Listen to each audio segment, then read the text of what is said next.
ನಮಸ್ತೆ ಸ್ನೇಹಿತರೆ. 15 ದಿನ ಟೆರೇಸ್ ಕಡೆ ಅಷ್ಟಾಗಿ ಗಮನನೇ ಕೊಟ್ಟಿಲ್ಲ. ಸೊ ಟೆರೇಸ್ ಅಲ್ಲಿ ಗಿಡಗಳು ಹೇಗಿದೆ, ಯಾವ್ಯಾವ ಗಿಡ ಇದೆ ಎಲ್ಲವನ್ನ ನಿಮಗೆ ತೋರಿಸ್ತೀನಿ ಬನ್ನಿ. ನೋಡಿ, ಇದು ನಮ್ಮ ಟೆರೇಸ್ ಅಲ್ಲಿ ಎಂಟರ್ ಆದ ತಕ್ಷಣ ಸಿಗುವಂತಹ ಚಿಕ್ಕ ತೊಟ್ಟಿ. ತುಂಬಾ ಆರ್ಗನೈಸ್ಡ್ ಆಗಿ ನಾನು ಗಿಡಗಳನ್ನ ಬೆಳೆಸ್ತಾ ಇಲ್ಲ, ಹೆಲ್ದಿಯಾಗಿ ಗಿಡವನ್ನ ಆರ್ಗ್ಯಾನಿಕ್ ಆಗಿ ಬೆಳೆಸ್ತಾ ಇದ್ದೀನಿ. ಸೊ ಇದು ಕಟಿಂಗ್ ಇಂದ ಬೆಳೆದಿರುವಂತಹ ಗುಲಾಬಿ ಗಿಡ, ಅದರಲ್ಲಿ ಹೂ ಬಿಟ್ಟು ಬಾಡೋಗ್ಬಿಟ್ಟಿದೆ. ಅಂಡ್ ಇದು ಕಟಿಂಗ್ ಇಂದ ಬಂದಿರುವ ಪುದೀನ. ಇದು ಬಸ್ಲೆ ಸೊಪ್ಪಿನ ಗಿಡ. ಇದು ಚಿಕ್ಕ ತೊಟ್ಟಿ ಆಗಿರೋದ್ರಿಂದ ಇದರಲ್ಲಿ ಎಲ್ಲಾ ಗಿಡಗಳು ಇದೆ. ಹೂ ಮತ್ತೆ ತರಕಾರಿ ಗಿಡಗಳು. ಹಾಗಲಕಾಯಿ, ಬಸ್ಲೆ ಸೊಪ್ಪು, ಪಡವಲಕಾಯಿ ಎಲ್ಲ ಗಿಡಗಳು ಇದೆ. ಇದು ಪಡವಲಕಾಯಿದು ಬೀಜ ಹಾಕಿದ್ದೆ 15 ಡೇಸ್ ಬ್ಯಾಕ್. ಈಗ ಇಷ್ಟು ದೊಡ್ಡದಾಗಿದೆ, ಇದು ಬಳ್ಳಿ ಹಬ್ತಾ ಇದೆ. ಅಂಡ್ ಅಂಗಡಿಲಿ ಅವರೆಕಾಯಿ ತಂದಾಗ ಒಂದು ತುಂಬಾ ಬಲ್ತಿರುವಂತದ್ದು ಕಾಯಿ ಇತ್ತು. ಅದನ್ನ ತೊಟ್ಟಿನಲ್ಲಿ ಹಾಕಿದ್ದೆ. ನೋಡಿ ಎಷ್ಟು ಚೆನ್ನಾಗಿ ಬಳ್ಳಿ ಹಬ್ಬಿದೆ ಅಂತ. ಇದೇ ಏಣಿಯಂತಹ ಈ ಚಪ್ರದಲ್ಲಿ ನಾವು ಲಾಸ್ಟ್ ಇಯರ್ ಕೆಜಿ ಗಟ್ಲೆ ಪಡವಲಕಾಯಿಯನ್ನ ಪಡೆದಿದ್ವಿ. ಈ ಸರ್ತಿ ಅವರೆಕಾಯಿ ಬಳ್ಳಿ ಹಬ್ಬಿಸ್ತಾ ಇದ್ದೀನಿ. ಅದೇ ತರ ಕೆಜಿ ಗಟ್ಲೆ ಅವರೆಕಾಯಿ ಬಿಡ್ಲಿ ಅಂತ ಆಶಿಸ್ತೀನಿ. ನೋಡೋಣ ಹೇಗೆ ಬೆಳೆಯುತ್ತೆ. ಎಲ್ಲವನ್ನ ಸಹ ನಿಮ್ ಜೊತೆ ಶೇರ್ ಮಾಡ್ತೀನಿ. ಇಲ್ಲಿ ನಾವು ಯಾವುದೇ ರೀತಿಯ ಕೆಮಿಕಲ್ ಫರ್ಟಿಲೈಸರ್‌ನ ಬಳಸ್ತಾ ಇಲ್ಲ. ಬಳಸ್ತಾ ಇರೋದು ಪ್ಯೂರ್‌ಲಿ ಸಾವಯವ ಗೊಬ್ಬರಗಳನ್ನ. ಅಂಡ್ ನೆಕ್ಸ್ಟು ಇಲ್ಲಿ ತುಂಬಾ ಕಟಿಂಗ್ಸ್‌ಗಳಿದೆ. ಜೊತೆಗೆ ಬಜೆ ಬೇರು ಹೇಳ್ತೀವಲ್ಲ ಅದಿದೆ. ಶಂಖಪುಷ್ಪ ಎಲ್ಲ ಇದೆ. ಎಲ್ಲ ಅಷ್ಟೊಂದು ಹೆಲ್ದಿಯಾಗಿ ಏನು ಗ್ರೋತ್ ಆಗ್ತಾ ಇಲ್ಲ. ಅಂಡ್ ದಾಸವಾಳ ನಾನು ಕುಯ್ದೇನೆ ತುಂಬಾ ದಾಸವಾಳಗಳು ನೋಡಿ, ಗಿಡದ ತುಂಬಾ ಹೂವು ಬಿಟ್ಬಿಟ್ಟು ಹಾಗೆ ಅಲ್ಲಲ್ಲೇ ಬಾಡಿ ಬಾಡಿ ಹೋಗ್ಬಿಟ್ಟಿದೆ. ಇದು ರೆಡ್ ಕಲರ್ ದಾಸವಾಳ. ತುಂಬಾ ದೊಡ್ಡ ಸೈಜ್‌ನಲ್ಲಾಗತ್ತೆ. ತುಂಬಾನೇ ಚೆನ್ನಾಗಿರತ್ತೆ ನೋಡೋದಿಕ್ಕೆ. ಅಟ್ರಾಕ್ಟಿವ್. ದೇವ್ರ ಮನೇಲಿ ಒಂದು ಹೂ ಬಿಟ್ರೆ ಅಷ್ಟು ಚಂದ ಕಾಣತ್ತೆ. ಅಷ್ಟು ದೊಡ್ಡದಾಗಿರತ್ತೆ. ಅಂಡ್ ಇದು ಜಾಜಿ ಮಲ್ಲಿಗೆ ಗಿಡ. ವರ್ಷ ಪೂರ್ತಿ ಇದರಲ್ಲಿ ಚಿಗುರು ಬರುತ್ತೆ, ಹೂವಾಗತ್ತೆ. ಮತ್ತೆ ಮೊಗ್ಗಾಗತ್ತೆ, ಹೂವಾಗತ್ತೆ. ಈ ರೀತಿ ಬಿಡ್ತಾನೆ ಇರತ್ತೆ. ಈ ದಾಸವಾಳ ಗಿಡದಲ್ಲಿ ಒಂದು ಚಿಗುರು ಬಂದು ಮತ್ತೆ ಅದರಲ್ಲಿ ಮೊಗ್ಗಾಗಿದೆ. ದಾಸವಾಳದ ಎಲೆಗಳು ಅಷ್ಟಾಗಿ ಹೆಲ್ದಿಯಾಗಿಲ್ಲ. ನರ್ಸರಿಯಿಂದ ತಂದಿರುವಂತಹ ದಾಸವಾಳಗಳು ಯಾವಾಗ್ಲೂ ಅಷ್ಟೇನೆ, ಅವನ್ನ ಹೆಚ್ಚು ಕೇರ್ ಮಾಡ್ಬೇಕು. ಅವಾಗ್ಲೇನೆ ಅದು ಜಾಸ್ತಿ ಹೂವು, ಮೊಗ್ಗುಗಳು ಬಿಡೋದು, ಚಿಗುರು ಚೆನ್ನಾಗ್ ಬರೋದು. ಗಿಡದ ಬುಡದಲ್ಲೆಲ್ಲ ಹರವೆ ಸೊಪ್ಪಿನ ಗಿಡಗಳು ಬೆಳ್ಕೊಂಬಿಟ್ಟಿದೆ. ಎಲ್ಲಾ ಬುಡದಲ್ಲೂ ಇದನ್ನೆಲ್ಲ ಕ್ಲೀನ್ ಮಾಡ್ಬೇಕು. ಎಲ್ಲಾ ಸೊಪ್ಪನ್ನ ಹಾರ್ವೆಸ್ಟ್ ಮಾಡ್ಬೇಕು. ಬೀಜ ಮಣ್ಣಲ್ಲಿ ಬಿದ್ದಿರತ್ತಲ್ವಾ? ಸೊ ಆ ಮಣ್ಣಿನಿಂದ ಎಲ್ಲ ಕಡೆ ಬಂದಿರತ್ತೆ. ಈ ಗೌರಿ ಹೂ ಅಂತ ಹೇಳ್ತೀವಿ. ಅದು ಕೂಡ ಚೆನ್ನಾಗ್ ಬೆಳ್ಕೊಂಡು ಗಿಡ ತುಂಬಾ ಹೂ ಬಿಟ್ಟಿದೆ. ಇದನ್ನೆಲ್ಲ ನಾನು ಸೀಡ್ಸ್ ಇಂದನೇ ಗ್ರೋ ಮಾಡಿರೋದು. ಟೆರೇಸ್‌ನ ಒಂದು ಭಾಗದಲ್ಲಿ ಪೂರ್ತಿಯಾಗಿ ಹೂವಿನ ಗಿಡಗಳಿದೆ. ಅಂಡ್ ಇದು ಬೀಟ್‌ರೂಟ್ ಆಗ್ತಾ ಇದೆ ನೋಡಿ, ಅಲ್ಲಿ ಕಾಣಿಸ್ತಾ ಇದೆ. ಮಣ್ಣಿಂದ ಆಚೆ ಬರ್ತಾ ಇದೆ. ಇನ್ನೇನು ಹಾರ್ವೆಸ್ಟ್‌ಗೆ ಬಂದಿದೆ ಬೀಟ್‌ರೂಟು. ಅದರಲ್ಲಿ ಕೂಡ ಸುಮಾರು ಹರವೆ ಸೊಪ್ಪಿನ ಗಿಡಗಳು, ಸೀಡ್ಸ್ ಎಲ್ಲ ಸಿಡಿದ್ಬಿಟ್ಟು ಬಿದ್ದು ಹುಟ್ಕೊಂಡಿದೆ ತುಂಬಾನೇ ಗಿಡಗಳು. ಮಧ್ಯದಲ್ಲಿ ಬೀಟ್‌ರೂಟ್ ಸಹ ಇದೆ.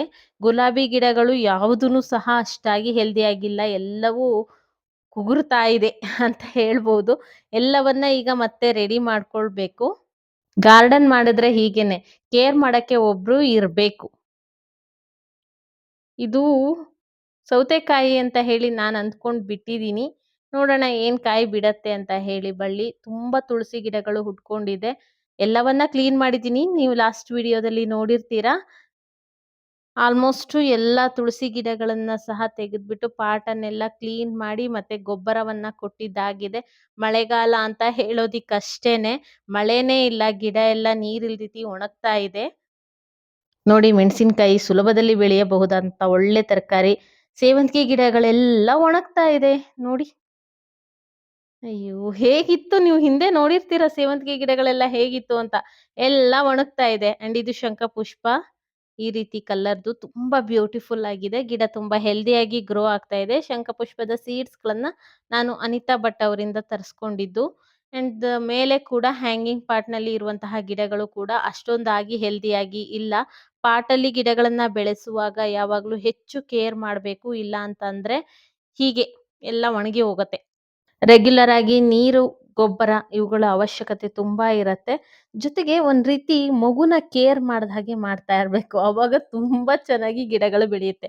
ಇದು ಹ್ಯಾಂಗಿಂಗ್ ಪಾಟ್ ಮೇಲಿರುವಂತದ್ದು. ನಮ್ ಟೆರೇಸ್‌ನ ವ್ಯೂ ಇದು. ಈ ಮೇಲೆ ಹಂಚ್ ಹಾಕಿದೀವಿ. ಅಲ್ಲಿ ಹೀಗಿದೆ. ಅಂಡ್ ಕರಿಬೇವಿನ ಗಿಡ ಚೆನ್ನಾಗಿ ಚಿಗುರು ಬರ್ತಾ ಇದೆ. ಅಲ್ಲಲ್ಲಿ ಹುಳಗಳಿದೆ. ಸೊ ಸ್ಪ್ರೇ ಮಾಡಿ ಆ ಎಲೆಗಳನ್ನೆಲ್ಲ ತೆಗ್ದು ಚೆನ್ನಾಗಿ ಆರೈಕೆ ಮಾಡ್ಬೇಕೀಗ. ಕರಿಬೇವಿನ ಗಿಡವನ್ನ ಬುಷಿಯಾಗಿ ಬೆಳೆಸ್ಬೇಕು ಅಂತಂದ್ರೆ ಮತ್ತೆ ಎಲೆಯ ಘಮವನ್ನ ಹೆಚ್ಚಿಸ್ಬೇಕು ಅಂದ್ರೆ ಏನ್ ಮಾಡ್ಬೇಕು ಅಂತೆಲ್ಲ ವಿಡಿಯೋ ಮಾಡಿದೀನಿ. ಸೊ ವಿಡಿಯೋನ ನೋಡಿ, ನಿಮಗೆ ಹೆಲ್ಪ್ ಆಗತ್ತೆ.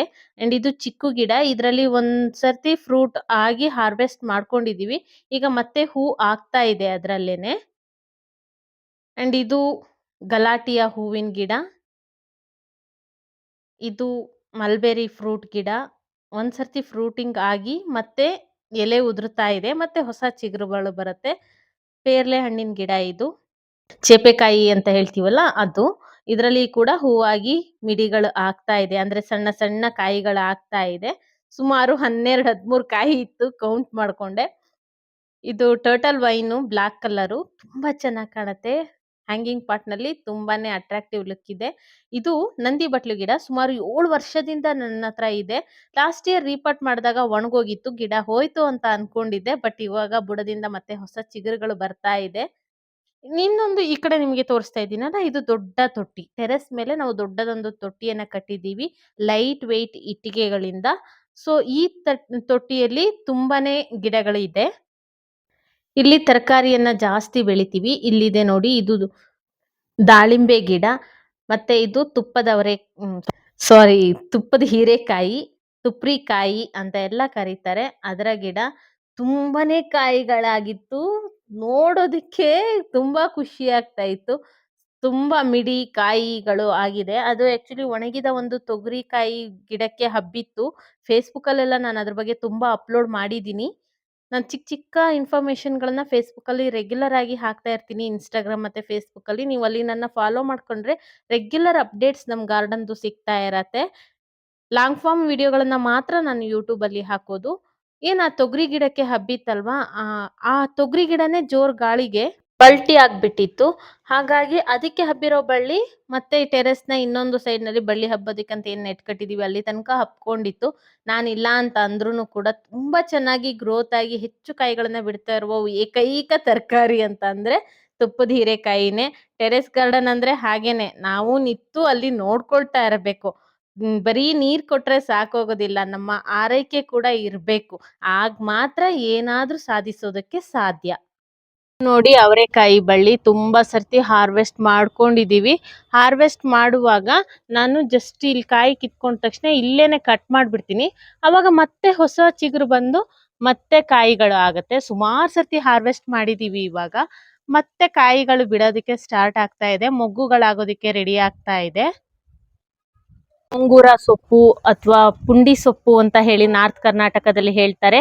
ಆಂಧ್ರದಲ್ಲಿ ಇದನ್ನ ಗೋಂಗೂರ ಸೊಪ್ಪು ಅಂತ ಹೇಳಿ ಚಟ್ನಿ ಮತ್ತೆ ಮಸೊಪ್ಪಲ್ಲೆಲ್ಲ ಬಳಸ್ತಾರೆ, ದಾಲ್ ಮಾಡ್ತಾರೆ. ಇದನ್ನ ನಾನು ಅವಾಗವಾಗ ಸೊಪ್ಪಿನ ಜೊತೆ ಮಿಕ್ಸ್ ಮಾಡೋದಕ್ಕೆ ಬಳಸ್ತಾ ಇರ್ತೀನಿ. ತುಂಬಾ ವಿಟಮಿನ್ ಸಿ ರಿಚ್ ಆಗಿರುವಂತದ್ದು ಇದು. ಇದು ನೋಡಿ, ಒಂದು ಮೊಳಕೆ ಬಂದ ಈರುಳ್ಳಿಯನ್ನ ಮಣ್ಣಿಗೆ ಹಾಕಿದ್ದೆ. ಅದರಲ್ಲಿ ಹೇಗೆ ನಮ್ಗೆ ಗ್ರೀನ್ ಆನಿಯನ್ ಅಂತ ಏನ್ ಕರಿತೀವಿ, ಈರುಳ್ಳಿ ಗಿಡ, ಅದು ಕೂಡ ಇದೆ. ಅದ್ರ ಜೊತೆಗೆ ಬುಡದಲ್ಲಿ ಸರ್ಪ್ರೈಸಿಂಗ್ ನೋಡಿ ಈರುಳ್ಳಿ ಹೇಗ್ ಬಿಟ್ಟಿದೆ ಅಂತ ಹೇಳಿ. ನಾನು ಇದನ್ನ ಇನ್ನ ಕಿತ್ಕೊಂಡಿಲ್ಲ, ಇದೀಗ ಕಿತ್ಕೊಳ್ಬಹುದು, ಕಿತ್ಕೊಂಡು ಅಡುಗೆಗೆ ಬಳಸಬಹುದು, ಅಷ್ಟು ದೊಡ್ಡದಾಗಿದೆ. ಈ ರೀತಿ ಈರುಳ್ಳಿಯನ್ನ ಸಹ ನಾವು ಫ್ರೀ ಆಫ್ ಕಾಸ್ಟ್ ಅಲ್ಲಿ ಬೆಳ್ಕೊಳ್ಬಹುದು. ಯಾವ್ದು ಮೊಳಕೆ ಬಂದಿದೆ ಅಂತ ಎಸಿತಾ ಇದ್ವಲ್ಲ ಈರುಳ್ಳಿ, ಅದ್ರಿಂದನೇ ಇದು ಬಂದಿರೋದು. ಇದನ್ನ ಹಾಗೆ ಬಿಟ್ರೆ ಇದ್ರಲ್ಲಿ ಇವಾಗ ಹೂ ಬಂದು ಆ ಹೂವಿನಲ್ಲಿ ಸೀಡ್ಸ್ ಗಳಾಗತ್ತೆ. ಅದೇ ಸೀಡ್ಸ್ ಅನ್ನ ಮತ್ತೆ ಮಣ್ಣಿನಲ್ಲಿ ಹಾಕಿ ಈರುಳ್ಳಿಯನ್ನ ಬೆಳ್ಕೊಳ್ಬಹುದು. ಹಾಗೆ ಮಾಡಿ ಬೆಳೆದಿರುವಂತದ್ದೇ ಈ ಈರುಳ್ಳಿ ಗಿಡ. ನೀವು ಇಲ್ಲಿ ನೋಡ್ತಾ ಇದ್ದೀರಲ್ಲ, ಇದು ಸೀಡ್ಸ್ ಇಂದ ಗ್ರೋ ಮಾಡಿರುವಂತಹ ಈರುಳ್ಳಿ ಗಿಡ. ಮುಂದೆ ಮತ್ತೊಂದು ಒಳ್ಳೆಯ ವಿಡಿಯೋ ಜೊತೆ ಸಿಗ್ತೀನಿ, ಒಳ್ಳೆ ಇನ್ಫಾರ್ಮೇಶನ್ಗಳನ್ನ ನಿಮ್ ಜೊತೆ ಶೇರ್ ಮಾಡ್ಕೊಳ್ತೀನಿ. Don't forget to subscribe. ಒಳ್ಳೆ ಗಾರ್ಡನ್ ಚಾನೆಲ್ಲು, ಒಳ್ಳೆ ಇನ್ಫಾರ್ಮೇಶನ್ಗಳು ಸಿಗುತ್ತೆ, ಮರೀದೆ ಸಬ್ಸ್ಕ್ರೈಬ್ ಮಾಡ್ಕೊಳ್ಳಿ. Thank you so much for watching. Take care, bye bye, happy gardening.